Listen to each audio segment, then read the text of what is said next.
Кудай буйрса коштук. Кутман кечиңиздер менен, урматтуу жердештер, урматтуу достор. Recording in progress.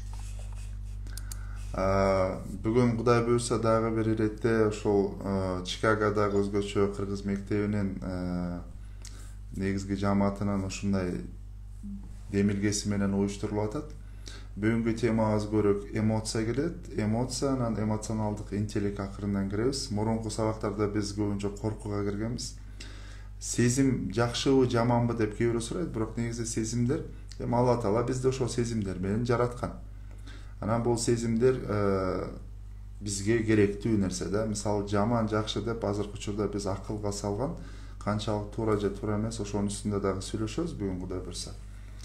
Мисалы өзгөчө Америкада жанакындай чоң супермаркеттерге киргенде киресиңер го, анан корзиналары менен тамак аш продукт ала баштаганда ошол жерде байкасаңар эки нерсе бар да. Бир жакшынакай, бир жакшы бир музыка, силерди аябай эс алдырткан, эмоцияңарды, ой жүгүртүүңөрдү бир тынчтандыртып ылдый түшүргөн. Анан кошумча бир жакшы бир тамактын же нандын жыты өзгөчө. Мисалы биздеги супермаркеттерде, Кыргызстанда ошол негизги манипуляция да. Манипуляция адам сен тынчтан, көчөгө сырттагы ар кандай ой санааларың, карыздарың, кредиттериң, же болбосо башка бир нерселердин баары тең бул дүйнөгө, бул супермаркетке киргенден ал токтош керек. Анан сен каалаган нерсеңди ала аласың, өзүңдү рахатташта дейт да. Ошол менен бир адам ала баштайт. Бул ошол сезимдердин контроль астында болгону. Же болбосо уланбайке, мисалы арабызда бир чоң бизнесмендер бар, боякта отурган. Мисалы арга жакшы бир бизнес чөйрө менен түзүп, бир партнер менен келишим түзгөн тасыңар. Мисалы жөн эле келип туруп эле экөө ортосуна келишим түзүп эле контрактка кол коюп коюшпайт да. Бир адамды ошо контрактка ынандырыш үчүн жакшы бир ресторанга чакырышат, же болбосо жакшы бир билбейм эң кооз жакка чакырышат. Өзгөчө батыш өлкөлөрүндө болсо кандай кылышат? Жакшы бир айнектүү болгон, панорамасы абдан кооз болгон бир жерге чакырышат дагы. Атайын ошол партнерду жүзү менен аябай кооз табигатты караганга, же болбосо жакшы бир шаардын панорамасын көздөй каратып отургузат дагы. Андан кийин аябай кымбат баалуу бир чыныга же эме кружкага дейли бир кофе алып келет да. Кофенин жыты, тамактын жыты, ортодо мисалы тамактар болбойт, бирок сөзсүз түрдө булочкалар болот, ар кандай кекстер болот, пончиктер болот. Анан ошол менен адамдын эмоциясын контролго алат. Эмоционалдык интеллект ошентип адам ошол абалга келгенде, мисалы ага чейин балким кол койбойм, же болбосо кандайдыр бир шарттуу түрдө кол коем деп аткан адам бир жиби түшөт экен. Ошого макул болот экен дагы, ошого кол коет экен. Эми аякта манипуляция сөзсүз түрдө ошол кофени, чайды алып келген, мисалы көбүнчө жакшыраак кыздарды коюшат, көбүрөөк мисалы жакшыраак атыр септиришет, жакшынакай кийим менен келген адамдар болот. Бирок сөзсүз түрдө мен сенден өйдөмүн дегендей маңдайында турган контрактка кол коюп аткан адам өтө кымбат баалуу кийими менен эмес, экөө тең кийингенге аракет кылышат да. Ошону менен экөөбүз тең, биз экөөбүз бул жолго как партнер катары кирип атабыз, ошондуктан деп эмоцияны мындай айтканда контролго алат. Эмоционалдык интеллект ушул. Эмоционалдык интеллект эмоционалдуу абалды мындай айтканда башкаруу. Эмоцияларды башкаруу. Муну биз башкарабызбы, же болбосо бирөөлөр аркылуу башкарылабы? Бул абалга жараша өзгөрөт. Бирок эмоционалдык интеллекти күчтүү болгон адамдардын бир өзгөчөлүгү бар экен, көбүрөөк ийгиликке жетет экен. Мисалы IQ менен салыштыра турган болсок, эмоционалдык интеллектке көбүрөөк маани берген адамдар көбүрөөк ийгиликке жетет экен. Акча табуу жолун караганда болсо 30%га башка илим билимдүү болгон адамга караганда эмоционалдык интеллекти күчтүү болгон адам көбүрөөк 30%га акча көбүрөөк табат экен. Мунун артында эмне турат? Эмоционалдык интеллект дегенде бул жөн эле эмоцияларбы, же болбосо эмне? Буга сөзсүз түрдө биринчи эмоция дегенде бул сүйүүнүү, кубануу, ачуулануу, көптөгөн биз силер билген, баарыбыз эле билген сезимдер. Бирок ошол сезимдерди мындай айтканда кое берип жиберип эмес, ошолорду башкаруу. Ар бир сезимдин артында гормондор турат. Мисалы, бактылуу болгонубузда биз серотонин гормону чыгат. Корккондо же болбосо паникага кирип кандайдыр бир ачууланганыбызда адреналин чыгат. Бирок нон адреналин деген нерсе бар. Бул эгерде биз кандайдыр бир абалды өзүбүздүн кызыкчылыгыбызга алып келишибиз керек болсо, муну контролдошубуз керек да. Контролдогондо ошо нон адреналин чыгат, ошол аркылуу контролдойбуз. Мындай айтканда, напсини контролдо, токто дегендей да, мындай тизгиндеп кармап калуу. Урматтуу достор, мисалы, мектеп кандай манипуляция кылат да? Мисалы, мектепте эле же болбосо ата-энелердин кеби балдарын тарбиялап атканда, балам сага бул болбойт деп айтат да. Же болбосо мисалы чуркап атсаң чуркаба дейт. Эгерде бул жерде отур десе отур дейт. Мисалы, уят деген нерсе менен биздин коомчулугубуз эң көп манипуляция кылат да, сезимдердин арасынан. Бул уят. Мисалы, кичинекей бала төрөлгөндөн баштап эле, билесиңер, 2 жаш, 3 жаштагы балдар оңой менен кийим кийгиси келбейт. Жатып атканда да кийим кийгиси келбейт. Андан кийин 1 жаш, 1 жарым, 2, 3кө чейин, 4кө чейин өзгөчө эркек балдар кийгиси келбейт эчтеке. Анан ошол учурларда апалар эмне дейт көбүнчө? Уят балам кий дейт. Кызым уят кий дейт да. Ошол уят кий дегенди биякта тарбиялык жактан 2 тараптуу карасак болот да. Биринчиден, кийип жүрүү туура деген нокта, экинчиси болсо, уят деген нерсени эгерде мээсине көбүрөөк киргизип койгон болсок, эртеңки күнү өзүнүн кызыкчылыгын, өзүнүн оюн дагы айтканда, ушул сигнал иштей берет дагы. Уят экен, мен сүйлөшүм керек экен, уят экен, болбойт деген, же болбосо эл эмне дейт дегенге өтүп кетет. Мисалы, биздики азыркы учурда кредит алып алып той өткөргөндөн көп эмне, уят деген сезимди басымдуу, ошол уят деген сезим басымдуулук кылгандыктан адамдар кредит алат, башка нерселерге кирет, же болбосо акыркы уюн соёт, билбейм, акыркы акчасын коротот дагы, андан кийинки абал эмне болот, ошону ойлоп калат да. Уят көп учурда бул таңууланган нерсе. Бул коомчулук тарабынан, ата-эне тарабынан, мектеп тарабынан, мисалы, жакшы окушуң керек, 5 алышың керек, 4 алышың керек. Эгер 5 албай калсаң, мээң иштебей калат, мээң иштебей калса, окуй албай каласың, окуй албай калсаң, акча таппай каласың, акча таппай калсаң, билбейм, талаада каласың деген нерселердин баары, мындай цепочка болот атпайбы бири-биринечи? Ошол нерселердин баары бизди, адамды калыптандырып атканда пайдалуу же дегенде көбүрөөк тоскоол түзөткөн. Анткени мисалы деген көп эле ата-энелер тура, балдарын жакшы окуп, жакшы акылдуу болушун каалайбыз баарыбыз тең. Бирок ошол эле кезде баарыбыз тең балабыздын маселени дагы өзүн чечишин каалайбыз да. Мындай айтканда, самостоятельный деп коет го, өзүнүн маселесин өзү чечкен, problem solving деп коет, эмне деп коет англисчеде. Ошондой бир маселени чече алган даремети болуш үчүн биз балага таңуулабашыбыз керек болот да. Ошондуктан 4 жашка чейин, мурунку сабактарда айткандагыдай эле, 4 жашка чейин баланы ээн эркин таштайбыз. 4 жаштан кийин акырын балам, сен момундай кылсаң дагы жакшы болот деп туруп, туура жолду көрсөтөбүз. Биз азыр Уланбайке менин сунушумда мурун мен бала тарбиялоо деп айтчумун, азыр болсо бала дегенде баардыгын тең, улуу, чоң, 40, 50, 60 жаштагыдан бери баарын айткым келип атат да. Азыркы учурда мисалы кээ бирөө аялы менен күйөөсүнүн ортосундагы мамилесинин жакшы түзүлбөгөн себептердин бирөөсү да ушу эмоционалдык интеллекттин жакшы калыптанбашы болуп атат да. Бул эмне? Мисалы, күйөөсү жарым саатка кечигип келсе, сен кайда жүрөсүң деген суроо болуп калышы мүмкүн. Же болбосо, сен мага эмнеге мынча эле акча алып келдиң? Сен каякта жүрөсүң? Эмне кылып атасың?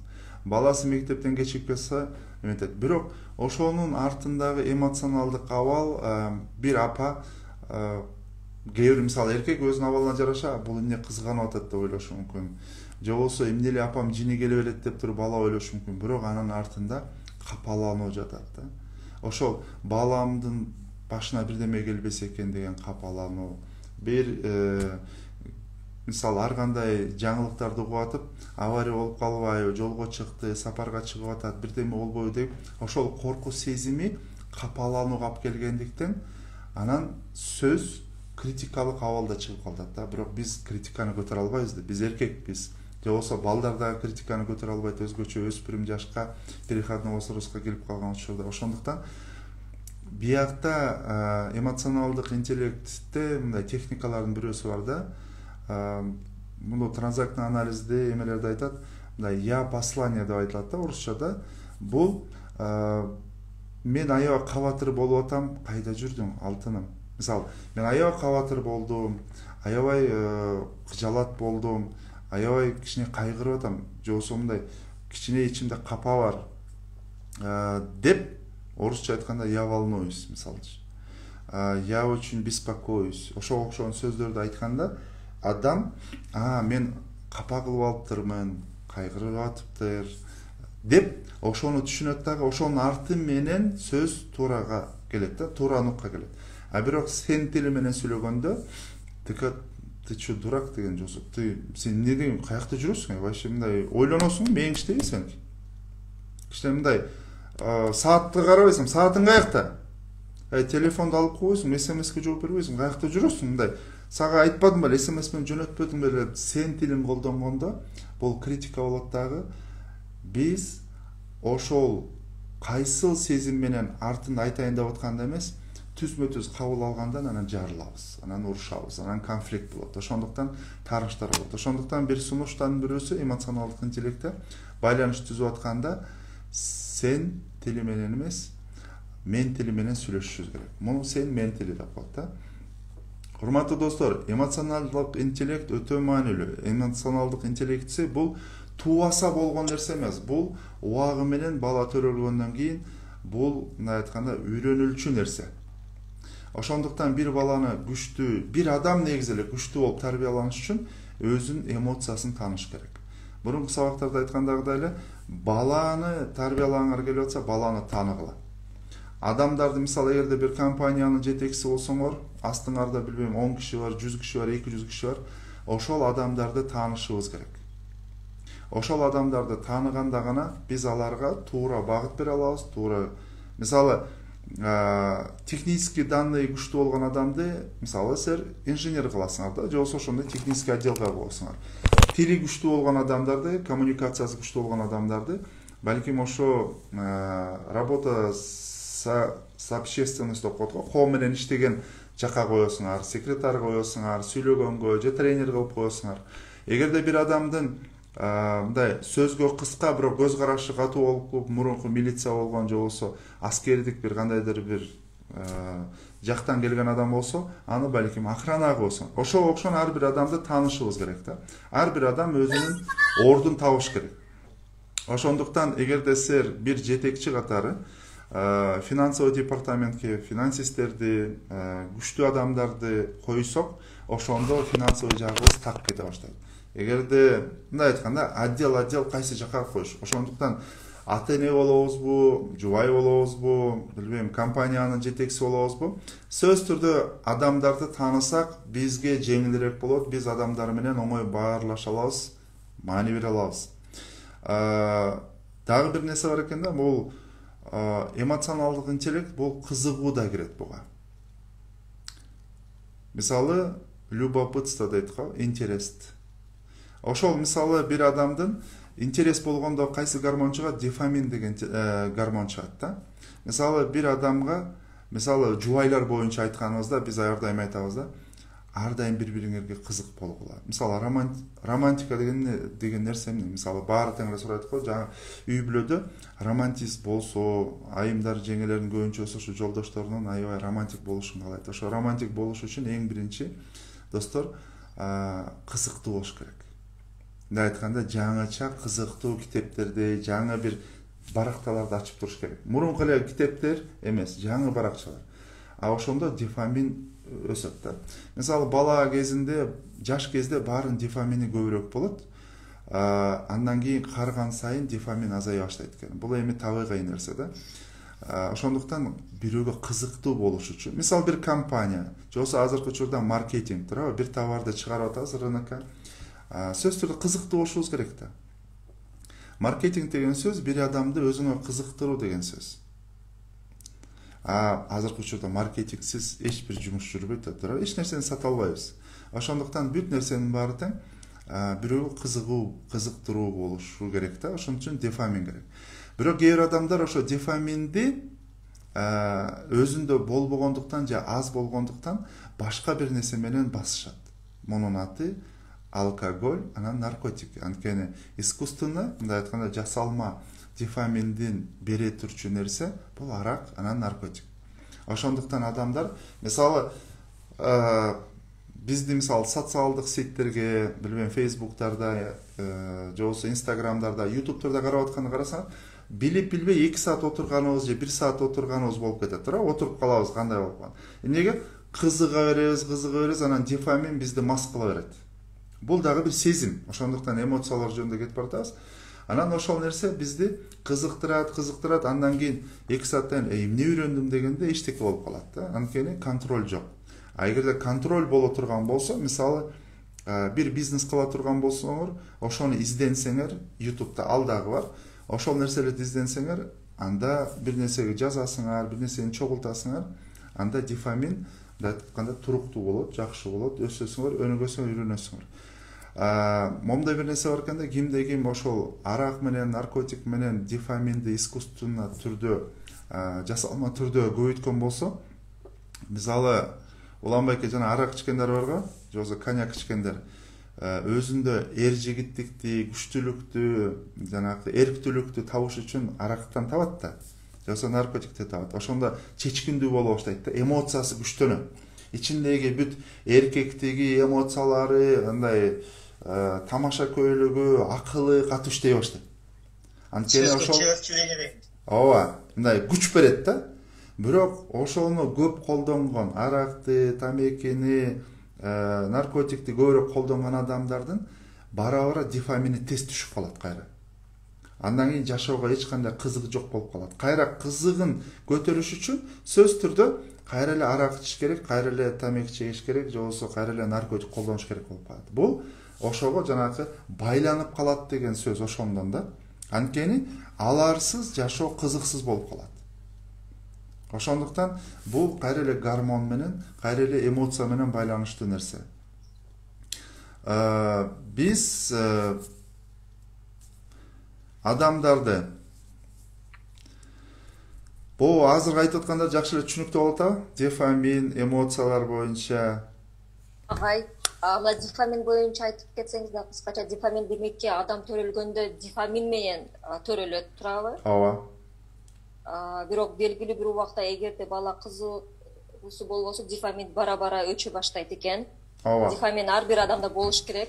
Кээ бир адамдарда дофаминди искусственный жолунда арак менен, наркотик менен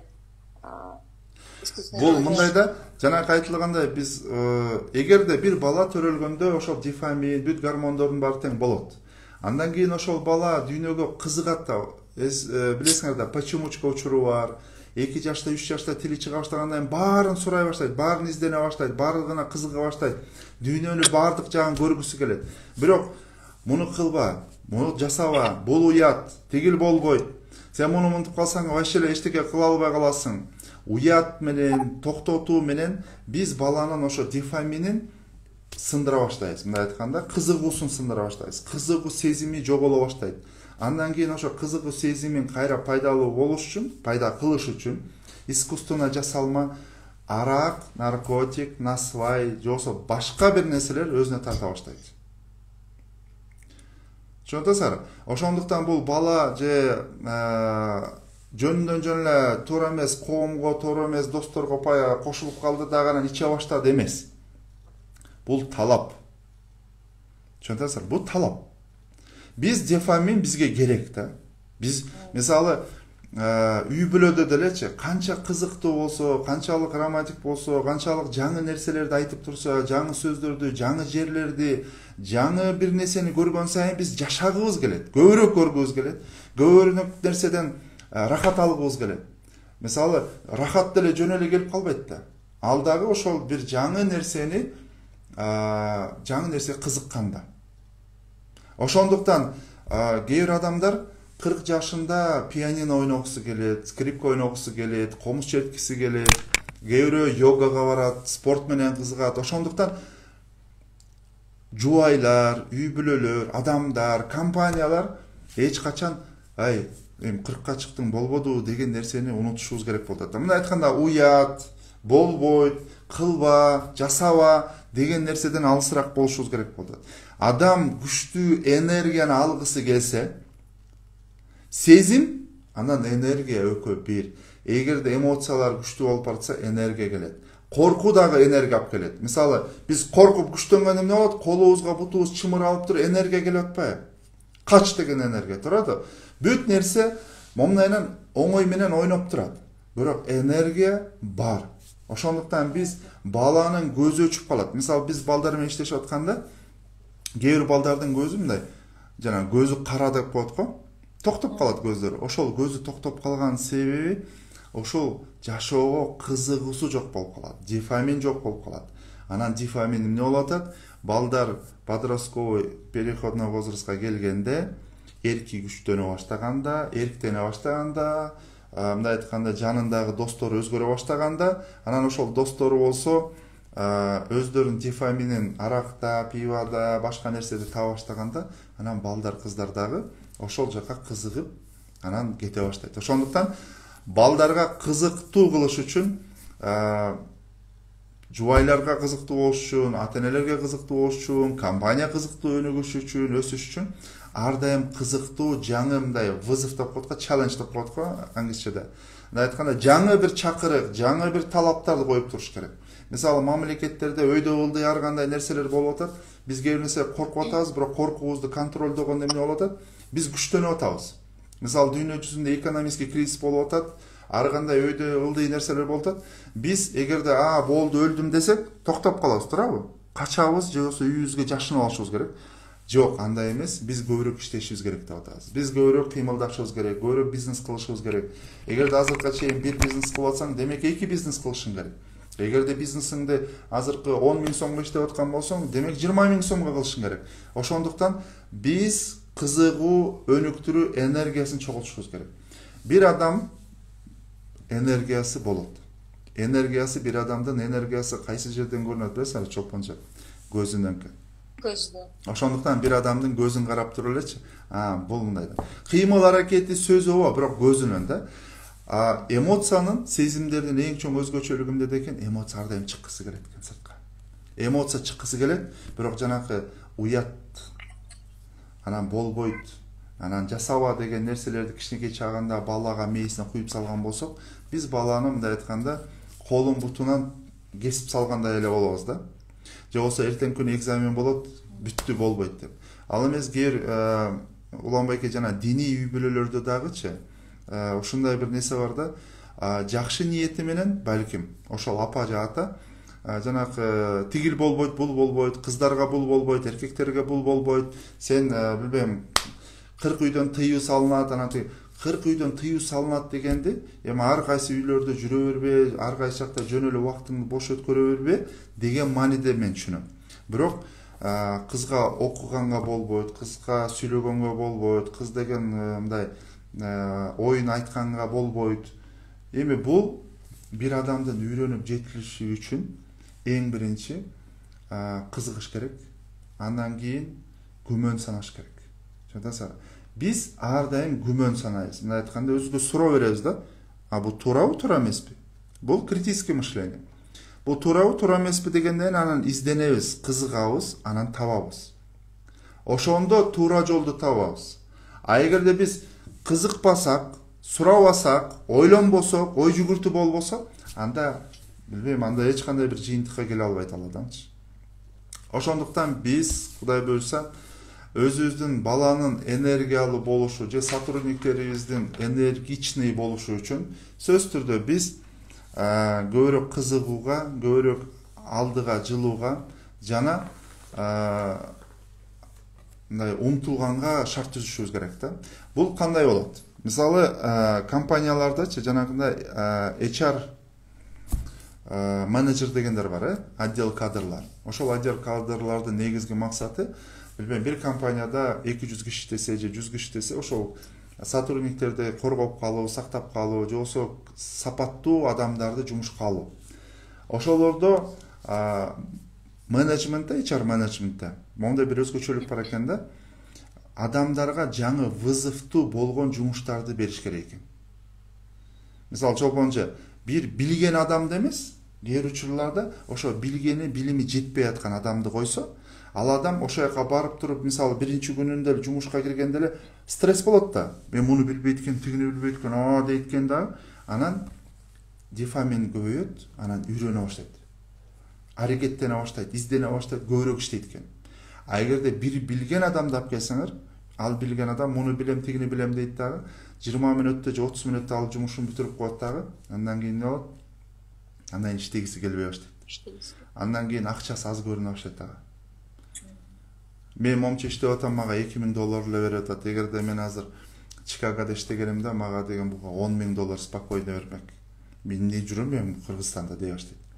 Ошондуктан жакшы компаниянын менеджерлери, хозяиндары, компаниянын генеральный директорлору же CEOлору адамдарга ар дайым өзү көтөрө алган жүктөн кичине көп жүк бериш керек. Ошондо компания өнүгө баштайт. HR менеджментте ошондой да. Мен силерге мындай кичине бизнес менен эмени айкалаштырып кетип бартам. Просто биздин жумушта деле өзүбүздүкүндө, меникинде да Соз Балдар айылында дагы бир 60 киши бар. Жаңы проекттерди, жаңы сотрудниктерди алабыз. Анан ошо биздин дагы тренингтер, семинарларды өтүп, анан ушундай бир жүктөрдү бере баштайбыз да. Эгерде бирөөнүкү жанагы кыргыздарда барго, жүгү жеңил болсо эмне болот? Жатак болот дейт. Жаталак болот, Ошондой көп жаталак болбош үчүн эгерде анализ кыласыңар, эгерде жата баштаса, буга жумуш жетпей атат деп туруп кичине бересиңер. Дозаны көбөйтүш керек да. Жумушта ошондой. Анан эмоционалдуу интеллекти күчтүү адам бар, анан эмоционалдык интеллекти күчтүү эмес адам бар. Мисалы кээ бир адамдар бар, принципиалдуу түрдө элечи, Уланбайке, эмнени ойлой беришет да.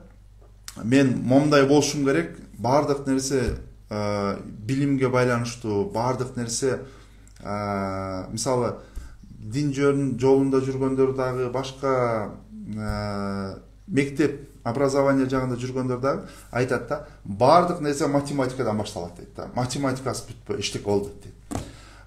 Дин жолунда жүргөндөр болсо, баардык нерсе арабча менен мону билиш керек, ансыз болбойт, бүттү. Ал эмес, сен адам эмессиң дейт да. Кыскасы, сен андан башка илимде эмессиң дейт. Бирок карасаңар, биз адам коомунда жашап атканда маселени чечкен адам маанилүүбү, же болбосо ошонун баарын билген адам маанилүүбү? Бир адам баардык нерсени билиши мүмкүн, бирок пайдаланбашы мүмкүн да. А бир адам бар, аз нерсени билиши мүмкүн, бирок аз нерсе менен көп нерсени чечиши мүмкүн. Ошондуктан илим, билим жөн эле жата бергенде эмес, ошону пайдаланган адам күчтүүрөөк. Эмоционалдык интеллект ошону биле алуу, тааный алуу. Мисалы, дагы бир нерсе, мисалы биз критиканы оңой менен көтөрө албайбыз, бирок эмоционалдык интеллекти күчтүү болгон адамдар критика, мисалы мага өзгөчө мен ушундай сабак берип атканда мурунку эмелерде агай үнү жакшы чыкпай атат, видеосу жакшы чыкпай атат, момундай болбой атат деп мага мындай айтканда кайтарым пикир, фидбек берилген да. Эми бул кандайдыр бир критика. Момундай болуп атпайбы, тигинтип айтып атпайсың, мынтип айтып атпайсың. Бирок мага ошол өскөнгө мага жардам берди. Мен ошону менен үйрөндүм. Мен интонациямды оңдошум керек экен, мен сүйлөгөн башкача кылышым керек экен, мен телефонду алмаштырышым керек экен, мен видеосу студия курушум керек экен деген бир чоң максаттарым бар, Кудай буйрса. Анан ошого окшогон нерселер өстүрүп атат. Ошондуктан ар бир критика жаман деген нерсе эмес. Ошондуктан эмоционалдуу интеллекти күчтүү болгон адам критиканы жеңил кабыл алат. А эгерде эмоционалдуу интеллекти начар адам А дегенде эле чочуйт, Б дегенде эле коркот, өздөрүнүн комплекстерин көрсөтө баштайт. Мисалы, кээ бир адамдар А дейлек деле мындан сен эмне деп атасың деп туруп муштумдарды түйө баштайт да, мындай сөз түрүндө, кыймыл аракет түрүндө. Мен деген момундай, мен деген директормун, сен эмне деп сүйлөтөсүң мага дейт. Жакында эле бир менеджмент боюнча бир жакшы бир нерсени ага чейин менин астымда да координаторлор, анан зам директорлор бар да, главный бухгалтер бар, анан кээ бир сотрудниктерим бар эми бысмылда деп айтып баратсам эле андай эмес момдай дейт да. Бысмылда деп айтып баратсам эле каршы чыгышат. Анан ошондой каршы чыккандарды мындай карап көрсөм, андан бир менеджмент боюнча жакшы бир китеп окуганда карасам ал адамдар керек экен да. Шенесиңер, илгерки падышалар, султандар, халифалар көбү сөз түрдө ошентип боол адилеттүү, сага боол жарашат деп туруп айтып турган вазирлери болгон экен, жардамчылары болгон экен. Антпесе эч ким айта албаса, анда не болуп кетет, авторитарный бир чоң туура эмес нерсе болуп кетет да. Ошондуктан ошого барбаш үчүн критиканы кыскасы эмоционалдык интеллектиси күчтүү болгон адам критиканы кабыл ала алат. Ошол адам сүйлөп аткан адамдын артында эмне турат? Эмне комплекс турат, же эмнеден коркуп атат, же болбосо кандайдыр бир деп туруп, мисалы жанакы бир апа кыйкырып алып келип балага келгенде, бала аны кандай түшүнүп атат? Же болбосо мисалы эң акылдуу жолдош, мисалы эркек катары айтайын да, бир ата катары, мисалы сүйгөндөрүбүз, аялыбыз дейли, көп мисалы критикалайт, же болбосо бирдемени айтат да. Эң акылдуу, мудрый эркек кандай кылат? Угат, андан айтат: "Туура алтыным, сен туп-туура айтып атасың. Кудай буйрса, биздин да үйүбүз болот. Кудай буйрса, биздин да андай машинабыз болот. Иншаллах Кудай буйрса, момдайга жетебиз. Сен туура айтып атасың. Сен алтындай ушу мени канча кылымдар бою жер издеп табылбас эң сүйүктүү жарым сенсиң" деп позитивдүү нотада бүтүрө алган адам да. Ошондо эмоционалдык интеллект. Ошон үчүн аял кишилер эмоциясы менен чыгат да. Негизи дүйнө жүзүндөчү эмоционалдык интеллекти аял кишилердики күчтүүрөөк экен эркектердикине караганда. Бирок эркек муну эмоционалдык интеллектин тез жетиштире алат экен. Түшүнөр, айырмасы. Тубаса эмоционалдык интеллект аял кишилердики күчтүүрөөк, бирок эркек киши болсо тез жетиштире алат экен өзүн. Анткени эркек киши бир эле нерсени көп ойлойт да. Аял киши 10-15 нерсени бир ойлоно алат. Ошого окшогон өзгөчөлүктөрү менен эркек киши эмоционалдык интеллектин эметет да, жанагындай сабырдуулук менен, кабыл алуусу менен, түшүнүү менен, ошол айтылып аткан сөздүн артындагы төркүн эмнеде жатат деген сөз бар го. Эмне дегиси келип атат, мотив эмне, максат эмне дегенди эркек ар дайым өзүн сурап, ошол эмоционалдык интеллекттин күчтүүлүгүндө жатат. Ошол нерсе болуш керек. Анан эң негизгиси бактылуу болушта дагы, эмоционалдык интеллектти дагы пауза алыш керек.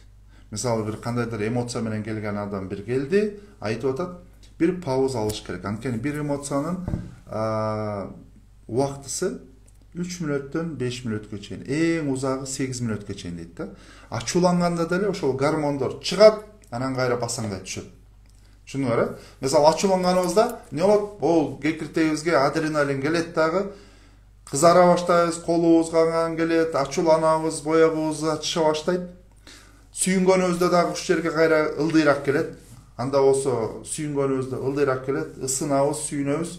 Ошон үчүн ай бактылуумун деп боякка колубуз ушака келет.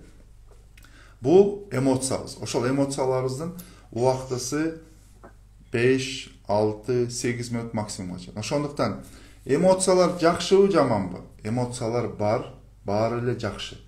Корку дагы, ачуулануу дагы. Эгерде мисалы бирөө кечке эле ачуулана берсе, аябай ачуулана берсе жаман, бирок такыр ачууланбаса да жаман да. Туурабы? Уланбайк эң кызыгы билесиңерби? Аял кишилер ачууланбаган эркектерди жакшы сүйө албайт экен.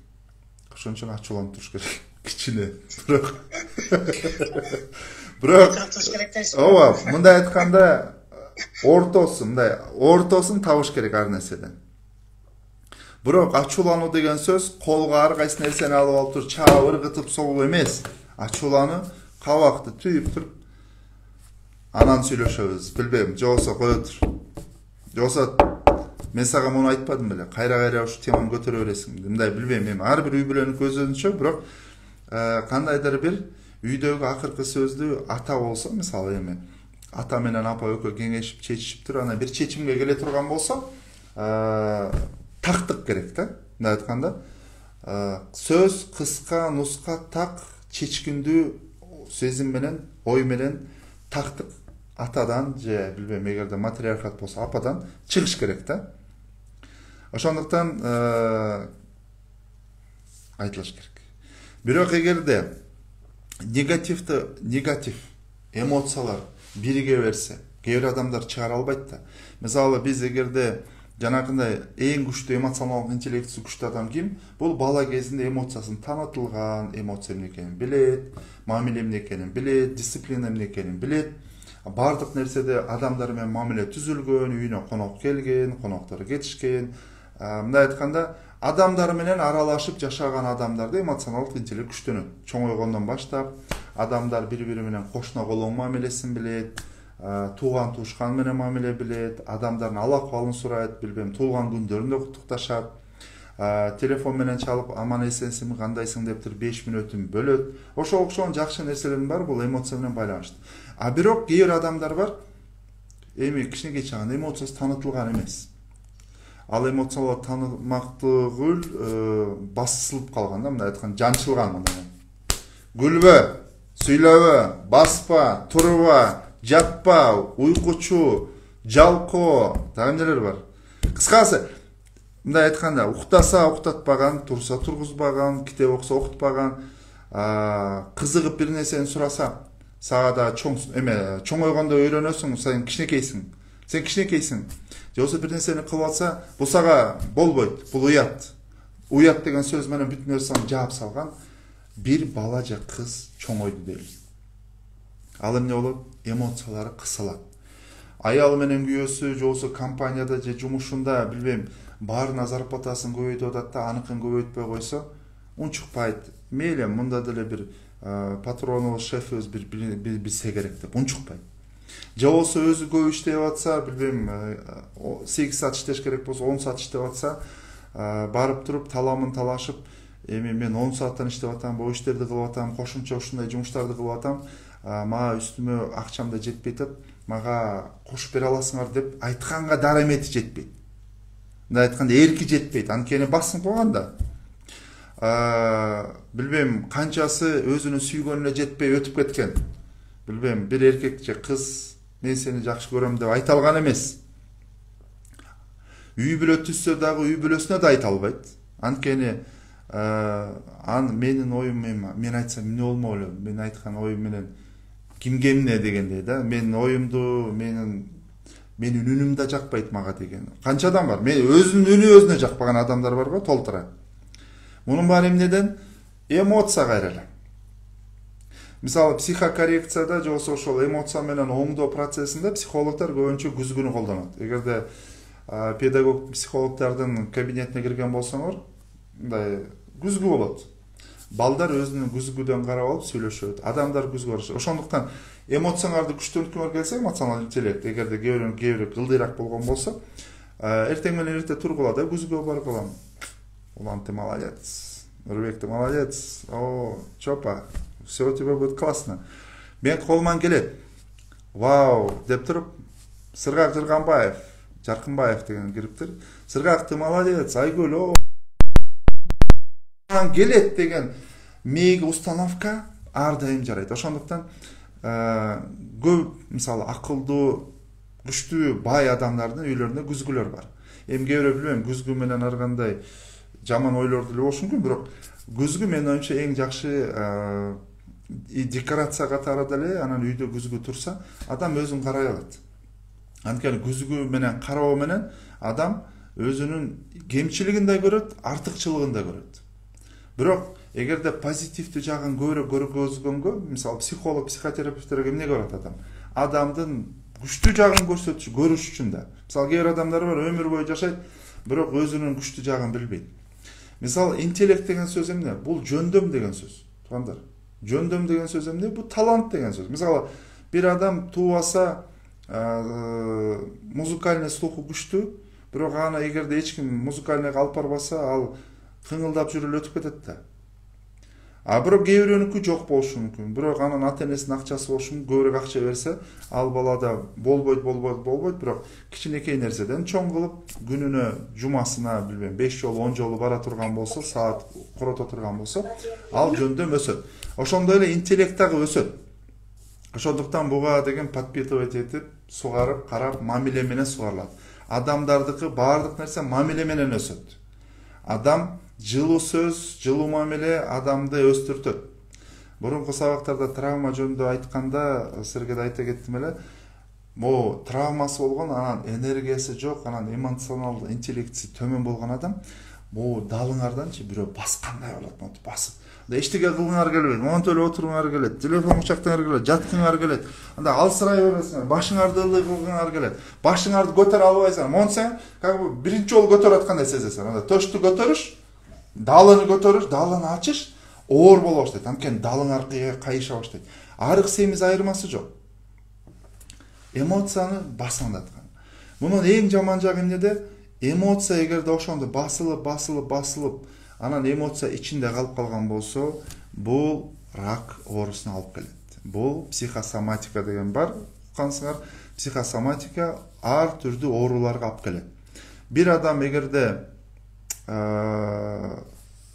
билбейм, авариядан өлөм деп ойлоп жүрө берсе, акыр аяк авариядан өлөт, бирок өмүр бою машинеден качкан болот. Мисалы, жанакы ар кандай фобиялар бар го. Кээ бирөө самолетко отургандан коркот, кээ бирөө сууга киргенден коркот, кээ бирөө караңгыдан коркот, же болбосо жабык жерлерден коркот да.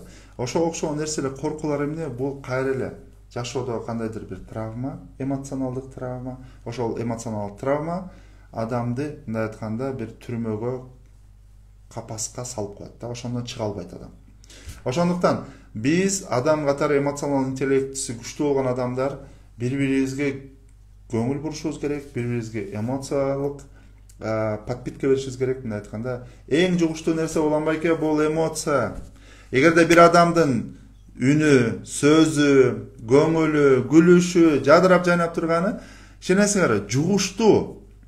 Эртең менен эрте турганда салам, привет всем деп турсаңар, баары ошондой турушат. Жумушка келгенде кандайсың дегенде лучше всех десеңер, лучше всех болот. Балким лучше всех эмессиңер. Бирок силердин оозуңардан чыккан сөз диний жактан дуа, туурабы? Психологиялык жактан болсо ооздон чыккан сөз бул мээге установка. Сен лучшийсиң деген сөз.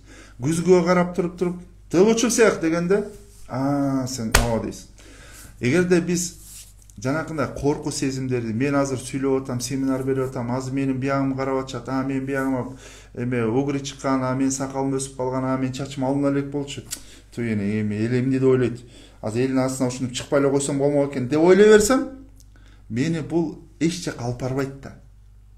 Бул мени токтотот, бул мени артка тартат. Ошондуктан бирөөнүн сен жөнүндө ойлогон эмне эмес, сенин дүйнө жөнүндө ойлогонуң маанилүүрөөк. Сенин дегенде боякта мен угуп аткан, же болбосо уга турчулар жана балдарыбызга айта турчу да. Биздин дүйнөгө көз карашыбыз маанилүүрөөк. Алардын биз жөнүндө ойлогон эмес.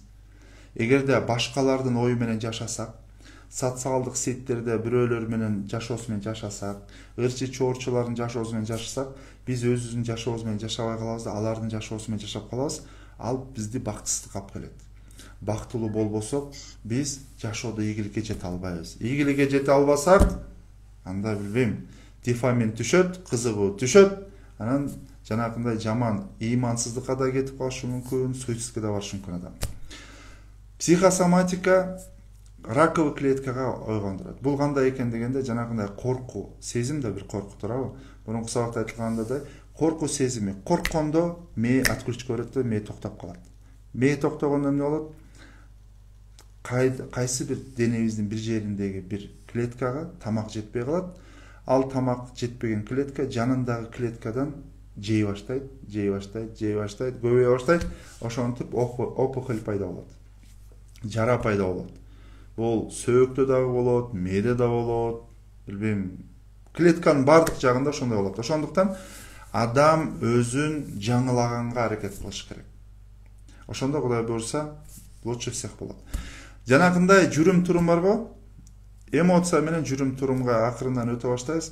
Мисалы, калп айтуу, уурдоо, да кандай жүрүм турумдар бар.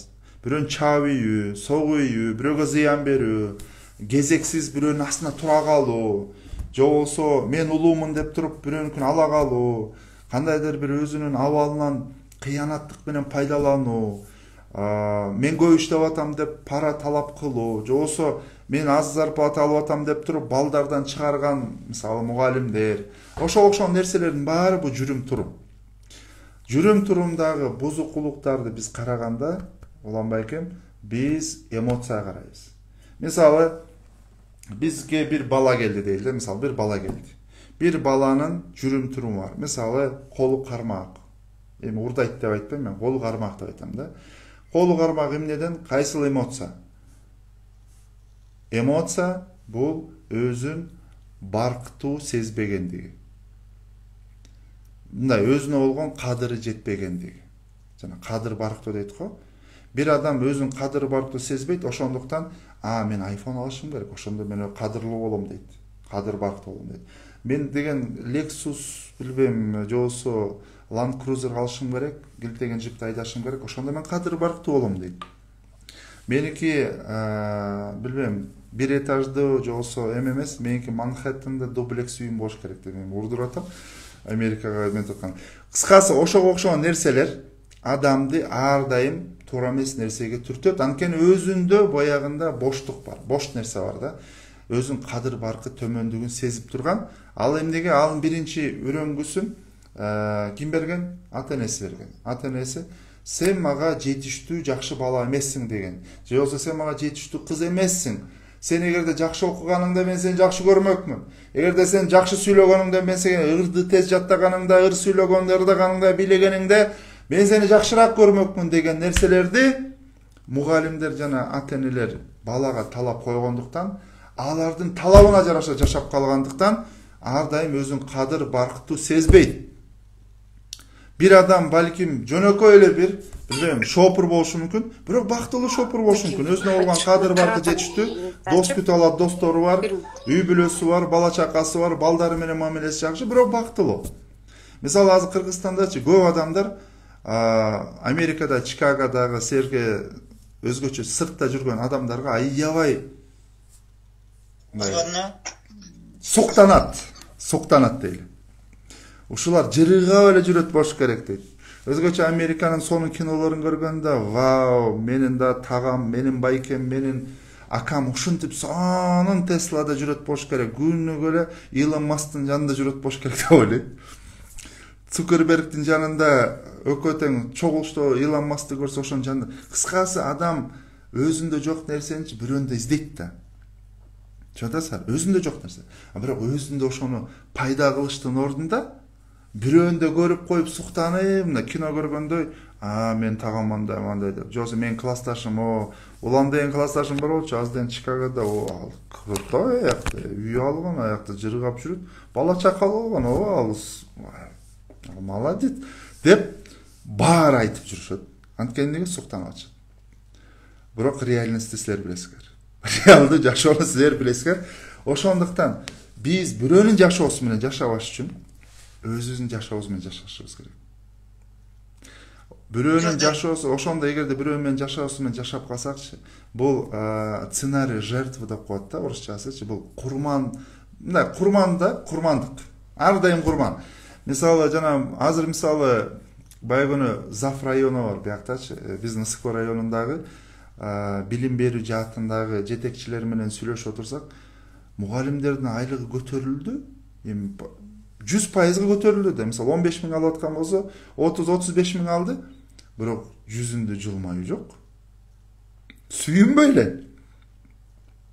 Анткени ал өзүнө мээсине куюп койгон, мен эң оор жумушту кылам. Мен балдар менен жүрөм. Ата-энелер балдарын өзүн карабай бизге берип койгон. Булар деген такыр балдарын карабайт, бизге эле, биз кыйналабыз, биз эртеден кечке чейин чайналабыз, бизди иден, бизди тигил бул деп өзүн ошо курманчылыкка мээсине киргизип алган. Ордон айлык да жардам бербей эле. Айлыкты көтөрүп атат, ал деле жардам бербей эле. Ошондуктан негизи мотивациядачы дофаминди көтөрүш үчүн айлык менен дофамин көтөрүлбөйт да. Интерес. Ошондуктан ар тараптуу башка ыкмаларды колдонуш керек. Мен мындай жашоодо биздеги болуп аткан нерселерди мен Америка үчүн 30 миң сом көп акча эмес, бирок айыл жерлеріндегі мұғалімдер мұрын 12-15 алчы, азыр 30-35 мың, 40 мың алып қалды. Қырғызстан үшін мен өңчі сонда эле жакшы эле. Кудайга шүгүр дешибиз керек. Баарыбыз тең колубуздан келген ишти элге, журтка кызмат кылышыбыз керек да. Акырындан кийинки сабактарда буюрса энергия жөнүндө өтөбүз. Анан эмоциональный выгорание деген нерсе бар, билесиңерби? Burnout деп коет англисчеси. Ошого дагы өтсөк болот буюрса. Нурбек байке, мен бүгүн жана айткан эмоция маселеси